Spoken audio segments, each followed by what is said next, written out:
Hello students, आपका अपने channel सरल हिंदी 94 में स्वागत है। और आज के इस वीडियो में हम लोग जानेंगे उपसर्ग के बारे में बहुत ही विस्तार से। सबसे पहले जानते हैं उपसर्ग क्या है। उपसर्ग अपने आप में पूरा शब्द या पद नहीं होते, बल्कि एक अंश या पार्ट होते हैं। जैसे ज्ञान को लीजिए, ज्ञान मूल शब्द है, इसमें बी उपसर्ग लगा है, हो गया विज्ञान। वि यहाँ विशेष अर्थ देता है, तो इस तरह विज्ञान का अर्थ हो गया विशेष ज्ञान। अब जानेंगे उपसर्ग की परिभाषा। वे शब्दांश जो किसी शब्द के पहले जुड़कर एक नया शब्द बना देते हैं और जिनके जुड़ने से अर्थ में परिवर्तन या विशेषता आ जाती है, उन्हें उपसर्ग कहते हैं। ध्यान रखें कि उपसर्ग शब्दांश है और यह मूल शब्द के पहले लगता है और अर्थ में परिवर्तन या विशेषता लाता है। फिर से एक बार उपसर्ग की परिभाषा देखिए। वे शब्दांश जो किसी शब्द के पहले जुड़कर एक नया शब्द बना देते हैं और जिनके जुड़ने से अर्थ में परिवर्तन या विशेषता आ जाती है, उन्हें उपसर्ग कहते हैं। जैसे प्रा, परा, उप, अप, अनु, अव, प्रति, अभि आदि। उदाहरण जैसे मूल शब्द हार लीजिए। हार का अर्थ है माला, पराजय या फिर हार जाना। इस हार में 4 अलग अलग उपसर्ग लगा के शब्द बनाना देखिए। जैसे हार है, सबसे पहले हार में वि उपसर्ग लगा, शब्द बन गया बिहार। बिहार वो बिहार राज्य नहीं, यहाँ बिहार बना है, इसका अर्थ है भ्रमण या घूमना, भ्रमण करना या घूमना। अब हार में उप उपसर्ग जोड़ दें, उप प्लस हार, शब्द बन गया उपहार। तो उपहार का अर्थ यहाँ हुआ भेंट, गिफ्ट। अब हार में दीर्घ आ वाला उपसर्ग जोड़िए, दीर्घ आ प्लस हार, नया शब्द बन गया आहार। आहार का अर्थ होगा भोजन यानी खाना, फूड। 2 शब्द और देखिए। जैसे ज्ञान, ज्ञान का अर्थ क्या होता है? जानना, नॉलेज। ज्ञान में जब वी उपसर्ग लग गया, बन गया विज्ञान। विज्ञान का अर्थ हुआ विशिष्ट ज्ञान, विशेष जानकारी। अब एक शब्द है वास। वास का अर्थ होता है रहना। वास में नि उपसर्ग लगाकर हमने बना दिया निवास। निवास का अर्थ भी है रहना, लेकिन वास का अर्थ है रहना, निवास का अर्थ है अच्छे से रहना। अब जानेंगे उपसर्ग के प्रकार। हिंदी में उपसर्ग को 4 प्रकार से बांटा गया है। पहला है संस्कृत के उपसर्ग, और कुछ संस्कृत अव्यय हैं जिनको उपसर्ग के रूप में प्रयोग किया जाता है। दूसरा हिंदी के उपसर्ग, तीसरा उर्दू एवं अरबी फारसी के उपसर्ग, और कहीं कहीं अंग्रेजी के उपसर्ग भी यूज होते हैं, तो उसको भी हमने ले लिया है। सबसे पहले जानेंगे संस्कृत के 22 उपसर्ग। जी हाँ, संस्कृत में 22 उपसर्ग होते हैं। उपसर्ग की अगर संख्या काउंट की जाए तो जो संस्कृत के उपसर्ग हैं उनकी संख्या 22 है और हिंदी के आपके उपसर्ग हैं 13। तो सबसे पहले संस्कृत के 22 उपसर्ग, प्रा, परा, अप, सम, अनु, अव, निस, निर, दुस, दुर, वि, आंग, नि, अधि, अपि, अति, सु, उद। उद या उत कहीं मिलेगा आपको, दोनों एक ही है। अभि, प्रति, परि, उप। संस्कृत में ये किसी धातु या क्रिया के साथ लगते हैं तभी उपसर्ग कहलाते हैं, अन्यथा ये अव्यय कहलाते हैं। स्वतंत्र रूप से इन्हें निपात कहा जाता है। साथ में ये जो विशेष बातें हैं वो भी आप जानते चलें। अब नंबर वाइज सभी उपसर्गों के अर्थ और उनसे बनने वाले कुछ शब्द देखेंगे। जैसे पहला उपसर्ग है प्रा। प्रा का अर्थ है अधिक, आगे या फिर विशिष्ट। शब्द क्या बनेगा? प्रगति, प्रकृति, प्रयोग, प्रवेश, प्रदक्षिणा। जी हाँ स्टूडेंट्स, इन सभी में प्र उपसर्ग लगा हुआ है। दूसरा है परा। परा का अर्थ होता है विपरीत, अधिक, अनादर और नाश। तीनों में से कोई भी अर्थ ले सकता है। शब्द बनेगा पराभव, पराकाष्ठा, पराक्रम, पराक्रम, पराजित, परास्त, परामर्श। तीसरा उपसर्ग है अप। अर्थ है बुरा, लघुता, विरुद्ध और दूर। इनमें से कुछ भी हो सकता है। शब्द बनेगा अपयश, अपकार, अपमान, अपशब्द और अपकर्ष। अगला उपसर्ग है सम। सम का अर्थ है सुंदर, अच्छा, पूर्ण रूप से साथ। उदाहरण है संपूर्ण, संग्रह। संग्रह में देखिए अनुस्वार के रूप में है, संकल्प में भी है। इसमें यहाँ कंफ्यूज होने की बात नहीं है। कहीं अनुस्वार के रूप में रहेगा तो कहीं आधा अक्षर स्वयं उपस्थित रहेगा। तो संपूर्ण है, संग्रह है, संकल्प है, संगीत है और संपत्ति। पांचवा है अनु। अनु का अर्थ है पीछे, योग्य और साथ साथ। शब्द बन रहे हैं अनुचर, अनुज, अनुगमन और अनुसरण। छठा है अव। अर्थ है बुरा, लघुता, विरुद्ध, दूर, नीचे, पतन और हीनता। शब्द बन रहे हैं अवनति, अवगुण, अवनत, अवतार और अवहेलना। सातवां निस उपसर्ग है। इसका अर्थ है बिना, बाहर, निषेध। उदाहरण है निस्संदेह, निस्संक, निस्संतान, निस्तेज। आठवां निरुपसर्ग है। अर्थ है बिना, रहित, बाहर और निषेध। उदाहरण में शब्द बन रहे हैं निर्दोष, निर्मल, निरपराध, निर्दय। और नौवां है दुष्उपसर्ग। अर्थ दे रहा है बुरा और कठिन। शब्द बन रहे हैं दुष्कर, दुस्साहस, दुस्साध्य। दसवां है दुरुपसर्ग। ये भी बुरा और कठिन ही अर्थ दे रहे हैं। और इनसे बनने वाले शब्द हैं दुरात्मा, दुर्गति, दुर्घटना, दुर्बल और दुर्गम। अगला 11वां उपसर्ग है वि। वि अर्थ दे रहा है विरोध, विशेष, अभाव, बिना और अलग। उदाहरण में शब्द बने हैं विज्ञान, विधर्मी, विशेष, विवाद। अगला 12वां उपसर्ग है आंग या दीर्घ आ के रूप में भी हो सकता है। अर्थ दे रहा है तक, स्वीकृति, कम, सहित। शब्द बन रहे हैं आजन्म, आमरण, आहार। आहार देखिए यहाँ आया है, हार शब्द में आ उपसर्ग लगा है। ठीक है। अगला है 13वां नि उपसर्ग। अर्थ दे रहा नीचे, निश्चित, निषेध और अच्छी तरह से। इससे बनने वाले शब्द हैं निवास, निबंध, नियुक्त। अगला आधि उपसर्ग है। अर्थ देता है श्रेष्ठ और ऊपर। शब्द हैं अधिपति, अधिकार, अध्यात्म, अधिभार। अगला 15वां उपसर्ग है अति। अति का अर्थ है अधिक और बाहर। शब्द बन रहे हैं अति उत्तम। यहाँ देखिए संधि हुआ है अति और उत्तम में अति उत्तम हुआ है। अति और उत्तम है जिसको मिलाकर अति उत्तम बन गया है, तो कन्फ्यूजन नहीं होना चाहिए। अत्यंत और अत्याचार। अगला सु उपसर्ग है। अर्थ देता है सुंदर, अच्छा और सरलता से।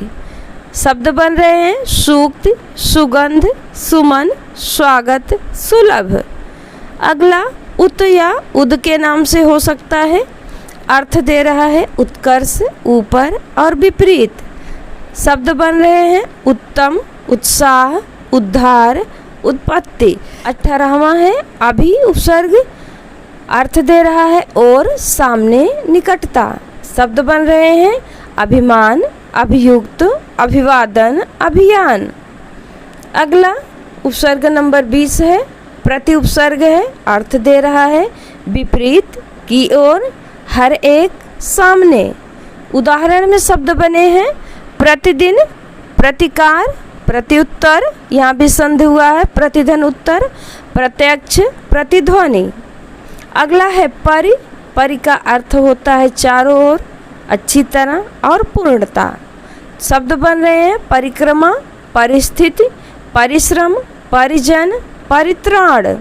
अगला 21वां उपसर्ग है उप। उप का अर्थ होता है समीप या छोटा। शब्द बन रहे हैं उपवन, उपकार, उपकरण, उपमंत्री। अगला 22वां उपसर्ग है अपि। अपि अर्थ दे रहा है निकट या संबंध, और शब्द बने हैं अभिधान, अपिगौड़। अब हम कुछ ऐसे शब्द जानेंगे जो अव्यय हैं लेकिन उपसर्ग की तरह प्रयोग होते हैं। अव्यय है सह, अर्थ देता है साथ। उदाहरण है सहयोग, सहपाठी, सहमत, सहोदर। सहोदर में देखिए संधि हुआ है सह उदर। कौन सी संधि बनी है? आ उ मिलके गुण संधि, सहोदर। अगला है स्वयं। स्वयं अर्थ देता है खुद, अपने आप। शब्द बने हैं स्वयंभू, स्वयंवर। अगला है स्व। स्व का अर्थ है अपना। शब्द बना है स्वेच्छा, स्वाभिमान, स्वरूप, स्वदेश। अगला है अधः। अव्यय है, अर्थ देता है नीचे। शब्द बने हैं अधोगति, अधःपतन, अधोमुख। 5वां है अंतः। अंतः का अर्थ होता है अंदर। शब्द बने हैं अंतःपुर, अंतर्मन, अंतर्ध्यान। 6ठा है अलम। अर्थ दे रहा है बस, पर्याप्त, काफी। शब्द बने हैं अलंकृत, अलंकरण। अलंकार भी आपका अलम से ही बना है। अगला यथा है, अर्थ देता है अनुरूप। शब्द बने हैं यथाशक्ति, यथोचित। अगला अव्यय है बहिर। अर्थ दे रहा है बाहर। शब्द बने हैं बहिरंग, बहिर्मुख, बहिष्कार। अगला उपसर्ग 9वां है पुनर। अर्थ देता है फिर से। शब्द बने हैं पुनर्जन्म, पुनरागमन, पुनरावृत्ति। अगला 10वां है आविर। अर्थ है प्रकट। उदाहरण है आविर्भूत, आविष्कार, आविर्भाव। अगला है 11वां चिर। चिर अव्यय है, इसका अर्थ है दीर्घकाल से, और शब्द बने हैं चिरकाल, चिरंजीवी। अगला 12वां अव्यय है पुरा। अर्थ देता है पहले या पूर्व। शब्द बने हैं पुराकाल, पुरातत्व। नमः। नमः अव्यय परिणाम और झुकना, 2 अर्थ देता है। नमस्ते, नमस्कार, ये इसी से बना है। अगला है सत। सत का अर्थ होता है सत्य या फिर सात्विक। शब्द बन रहा है सत्कर्म, सज्जन, सत्कार। अब जानेंगे हिंदी के उपसर्ग। उपसर्ग है आ। आ का अर्थ है अभाव या निषेध। उदाहरण में शब्द बने हैं अन्याय, अचल, अकाल, अमोल। दूसरा है अन। अन उपसर्ग का अर्थ है निषेध। शब्द बने हैं अनबन, अनहोनी, अनमोल, अनजान। तीसरा है अध। अध का अर्थ होता है आधा। शब्द बने हैं अधपका, अधजला, अधजल, अधकचरा, अधकटा। उपसर्ग है उन या फिर उन, नामे हलंत लिए, दोनों एक ही हैं। अर्थ है एक कम। शब्द बने हैं 19, 29, 59, 69। अगला है औ। औ का अर्थ है निषेध या हीनता। शब्द बने हैं अवगुण, अवतार, अवटाना, अवघड़। उपसर्ग है दु। अर्थ देता है दो, बुरा, कम या हीन। शब्द बने हैं दुबला, दुगना, दुतरफा। दुतरफा यानी दोनों तरफ से। अगला 7वां उपसर्ग है नि। अर्थ देता है अभाव और निषेध। शब्द बने हैं निहत्था, निगुरा, निकम्मा, निडर। 8वां का या कु उपसर्ग है। अर्थ देता है बुरा और हीनता। शब्द बने हैं कपूत, कुख्यात या कुपात्र। कुपुत्र भी बन सकता है, इसी से बना है। अगला भर उपसर्ग है। अर्थ देता है पूरा या भरा हुआ। शब्द बने हैं भरपेट, भरपूर, भरसक। अगला है 10वां उपसर्ग पर, अर्थ देता है दूसरी पीढ़ी से संबंधित, परपोता, परदादी, परनानी। और कुछ ध्यान देने योग्य बातें हैं, इनको भी साथ में ध्यान देते चलिए। कुछ शब्दों में 2 या 3 उपसर्ग भी लगे होते हैं। ऐसा नहीं है आप जो पढ़ रहे हैं हर एक शब्द में एक ही उपसर्ग हो, कुछ ऐसे भी होते हैं जिसमें एक से अधिक 2-3 भी लगे होते हैं। लगे हाथ देख लीजिए। जैसे पहला शब्द है निर्विकार। निर्विकार में 2 उपसर्ग है, निर और वी। मूल शब्द है कार। निर प्लस वी प्लस कार हो गया निर्विकार। अगला है पर्यावरण। पर्यावरण में भी आपके 2 उपसर्ग लगे हैं, परि और आ। वर्ण इसका मूल शब्द है, तो क्या हो जाएगा, परि धन आ धन वर्ण, पर्यावरण। और एक शब्द है दुर्व्यवहार। दुर्व्यवहार में देखो 3 उपसर्ग लगे हैं, दुर वी आव। हार मूल शब्द है, तो क्या हो जाएगा, दुर प्लस वी प्लस अव प्लस हार, दुर्व्यवहार। पर्यालोचन। पर्यालोचन भी पर्यावरण की तरह बना है, परि प्लस आ प्लस लोचन। ठीक। और थोड़ा सा और कुछ टिप्स हैं, देखिए। हमेशा संस्कृत के उपसर्ग का प्रयोग संस्कृत शब्द के साथ और हिंदी उपसर्ग का प्रयोग हिंदी शब्द के साथ और उर्दू फारसी उपसर्गों का प्रयोग उर्दू फारसी शब्दों के साथ करना चाहिए। जैसे विलोम शब्द बनाते समय इस बात का ध्यान रखना चाहिए कि तत्सम है तो विलोम तत्सम होगा, तद्भव है तो तद्भव होगा। सेम यहाँ भी लागू होगा। जैसे गैर हाजिर उर्दू शब्द है तो गैर उपस्थित नहीं कर सकते, है ना। बदकिस्मत का बदभाग्य नहीं लिख सकते। ठीक इसी तरह अब कुछ उर्दू अरबी फारसी के उपसर्ग देख लीजिए। सभी उपसर्ग एक साथ आ रहे हैं, वो भी बड़े विस्तार से, तो समय लगेगा। समय को ध्यान नहीं देना होगा, इम्पॉर्टेंट चीज़ें हैं, आराम से देखिए समझिए। उर्दू अरबी फारसी के उपसर्ग में पहला उपसर्ग है आ, दीर्घ आ, अर्थ देता है साथ।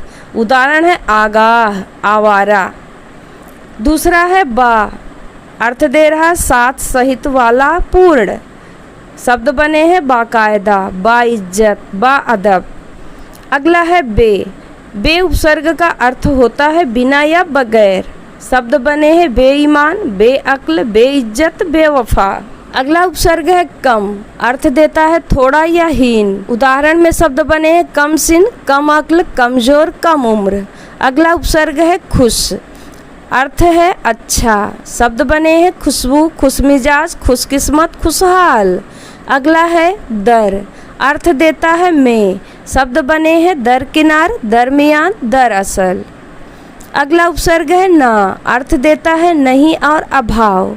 शब्द बने हैं ना उम्मीद, ना चीज, ना पसंद, ना बालिग, ना लायक और ना मंजूर। अगला उपसर्ग बद या बद हलंत लिए, अर्थ है बुरा। शब्द बने हैं बदनाम, बदतमीज, बदहाल, बदबू, बदकिस्मत, बददुआ, बदसूरत। अगला उपसर्ग है बा, अर्थ है साथ। शब्द बने हैं बदौलत, बखूबी। अगला उपसर्ग है सर, अर्थ देता है मुख्य। शब्द बने हैं सरपरस्त, सरहद, सरकार। अगला उपसर्ग है हम, अर्थ है साथ या समान।